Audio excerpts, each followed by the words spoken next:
Hello viewers, আসসালামু আলাইকুম রহমতুল্লাহি ওয়া বারাকাতুহু। আজকে আমি একটা বিষয় নিয়ে আপনাদের কাছে এসেছি, যেটা হচ্ছে যে কি স্ক্যানার ব্যতীত কিভাবে বাঁকা তেড়া কোনো ডকুমেন্টকে সোজা করে আপনারা নিজের কাজের জন্য ব্যবহার করতে পারবেন। অনেকেই স্ক্যানারের জন্য আপনারা ডকুমেন্ট পাঠাতে পারেন না, সেক্ষেত্রে আপনাদের মোবাইলটা দিয়ে একটা ছবি তুলে আপনাদের ডকুমেন্টগুলো স্ক্যানার ছাড়া আপনারা যে কোনোভাবে ইউজ করতে পারবেন, যে কোনো জায়গায় পাঠাতে পারবেন। তাহলে চলুন দেখা যাক কিভাবে আপনারা স্ক্যানার ব্যতীত আপনাদের বাঁকা তেড়া কোনো ডকুমেন্টকে সোজা করে আপনাদের কাজে ব্যবহার করতে পারেন। আমি এখানে আপনাদের কাজের সুবিধার্থে একটা ডকুমেন্ট রাখছি,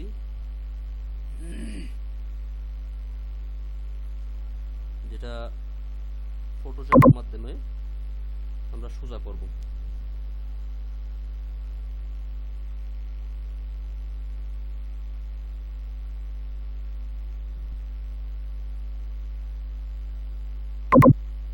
ফটোশপ ওপেন হলো।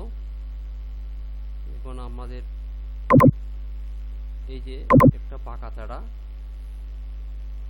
পিকচার, যেটা আমি মোবাইলের ছবি তুলে কম্পিউটার ড্রাইভে নিয়েছি। এই ডকুমেন্টটাকে আমি প্রথমে সোজা করব। সোজা করার পরে একেবারে হুবহু স্ক্যানারের মতো ডকুমেন্টটাকে করব। তার জন্য করতে হবে আপনাদেরকে এই যে টুলবারের মধ্যে যে একটা ড্রপ টুল আছে, তার মধ্যে মেশিওর টুল যেটা আছে এটাতে ক্লিক করতে হবে। এটাতে ক্লিক করার পরে ডকুমেন্টের যে কোনো একটি কর্নারে আপনি এটাকে চেপে ধরবেন। চেপে ধরে সোজা একটা লাইনকে আপনি লক্ষ্য করে সেই লাইনটা বরাবর নিয়ে যাবেন। তারপর আপনি মাউসটা ছেড়ে দেবেন। মাউসটা ছেড়ে দেওয়ার পরে আপনি ইমেজে গিয়ে রোটেট ক্যানভাসে গিয়ে এখান থেকে আপনি অরবিটার এটা সিলেক্ট করে একটা এন্টার দিলে আপনার ডকুমেন্টটা সোজা হয়ে যাবে। তারপর আপনি ক্রপ টুলটা নিয়ে আপনাদের সাইজে কাটবেন। সাইজে কাটার পরে দেখবেন যে কি এখানে তারপরে ডকুমেন্টটা বাঁকা থেকে যাচ্ছে, এদিকে চিকন এদিকে মোটা। সেক্ষেত্রে আপনাকে এই উপরে যে একটা এই ক্রপ টুলটা কাটা অবস্থায় রেখে, সিলেক্টেড অবস্থায় রেখে এখানে করতে হবে। ক্লিক করার পর আপনি এটা টেনে এদিকে সোজা করে দেবেন, এটা টেনে এদিকে সোজা করে দেবেন, যাতে আপনাদের এই যে মার্জিনটা সমান থাকে। একেবারে এদিকেও সোজা করবেন, এদিকেও সোজা করবেন, চতুর্পাশে যেন আপনার মার্জিনটা ঠিক থাকে।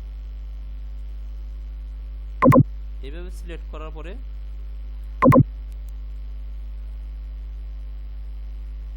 মাউসের রাইট ক্লিক দিয়ে ক্রপ দিলেও হয়ে যাবে, অথবা এন্টার দিলেও হয়ে যাবে।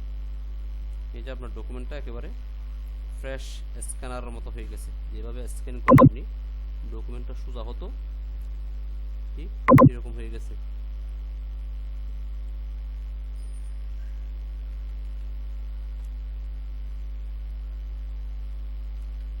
যেটার জন্য আপনার স্ক্যানারের কোনো দরকারই পড়বে না। আপনি এই ডকুমেন্টটাকে এইভাবে কাজ করে নিয়ে আপনাদের কাজে ইউজ করতে পারবেন, অথবা এটাকে একটু প্রেস করতে পারেন, যেটা ফটোশপ দিয়ে অনেকভাবেই করা যায়।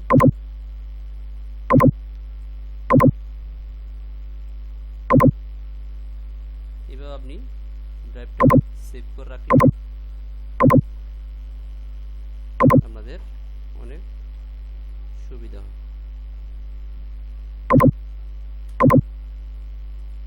সবাইকে ধন্যবাদ।